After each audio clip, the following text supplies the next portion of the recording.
येत नाही तोपर्यंत पाण्याच्या टाकीवरून हे शोले स्टाईल आंदोलन या माध्यमातून आम्ही खाली उतरणार नाही। कारण शेतकऱ्यांच्या भावनांशी खेळणार आहे सरकार। त्यामुळे आम्ही आज दिवसभर बसण्याची वेळ आली तरी चालेल, जोपर्यंत कांद्यावरील निर्यात शुल्क हटवत नाही तोपर्यंत इथून हलणार नाही। निर्यात शुल्क लावणाऱ्या सरकारचं करायचं काय? कांदा निर्यात शुल्क, कांदा निर्यात शुल्क, अरे या कांद्यावर दुर्मिळ निर्यात शुल्क लावणाऱ्या सरकारचं करायचं काय?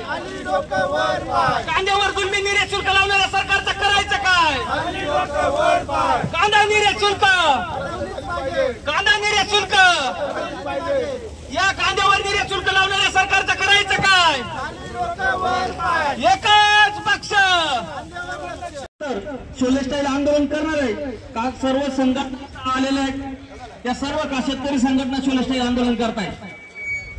जोपर्यंत इथं प्रशासनाचा कोणी अधिकारी येत नाही आणि आपल्याला शब्द देत नाही निर्यात शुल्क रद्द करण्यासंदर्भात, तोपर्यंत हे आंदोलन चालू राहणार आहे।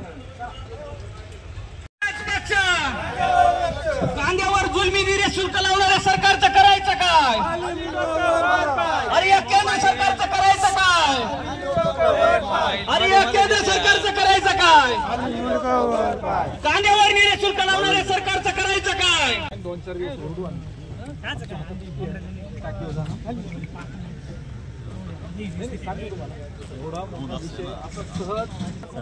मी आमच्या इकडचे जवळजवळ 70 ते 80 शेतकऱ्यांना माझेच संपर्क झाला, तुमच्याकडून कोण पैसे नाही ना चालवायचे का? बिंदास ठेवा ना खात्यावर त्याशिवाय ते बंद नाही व्हायचं। 2 कोटी रुपये शेतकऱ्यांच्या खात्यावर वाढीत नाही ते 80 लाख दिले नाही। अहवाल मागतो ही समिती आहे, त्या समितीने 2 गाव आज काही काय त्यांचे कांदे नव्हते तरी त्यांच्या खात्यावर पैसे आले, पुरावे दिले त्या शेतकऱ्यांना प्रकारचे माफीचे साक्षीदार जी मेथड असते त्या पद्धतीने